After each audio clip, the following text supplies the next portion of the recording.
បថ្នាំអីខុងខួរក្បាលនឹកតែឈ្មោះមនុស្សដែលទៅស្គាល់គ្នាមានអារម្មណ៍ស្និទ្ធស្នាលហួសពីការពណ៌នាឬបែបនេះជាស្នេហា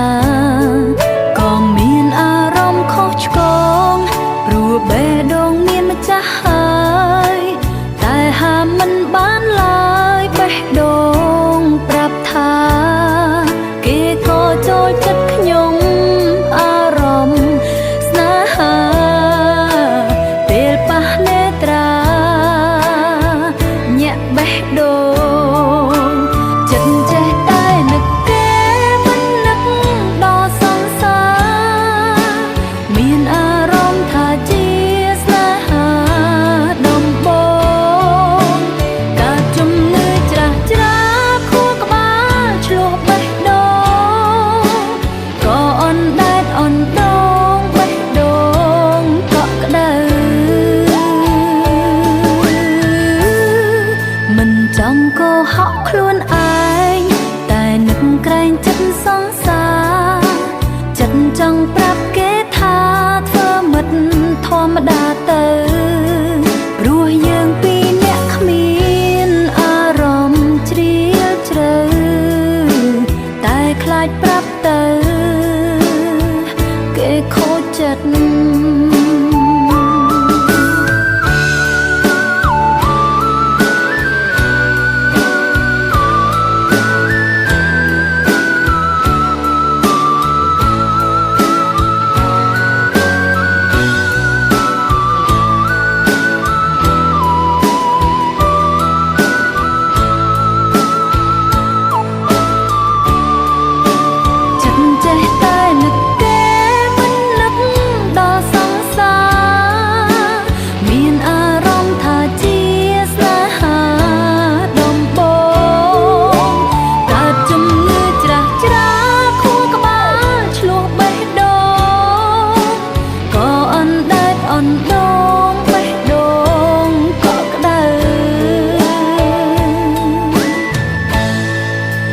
ចង់កុហកខ្លួនឯ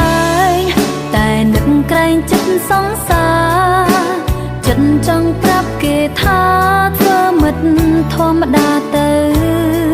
ព្រោះយើងពីរនាក់គ្មានអារម្មណ៍ជ្រាលជ្រៅតែខ្លាចប្រាប់ទៅគេខូចចិត្តព្រោះយើងពីរនាក់គ្មា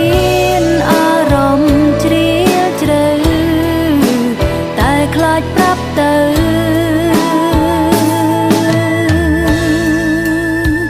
គេខូចចិត្ត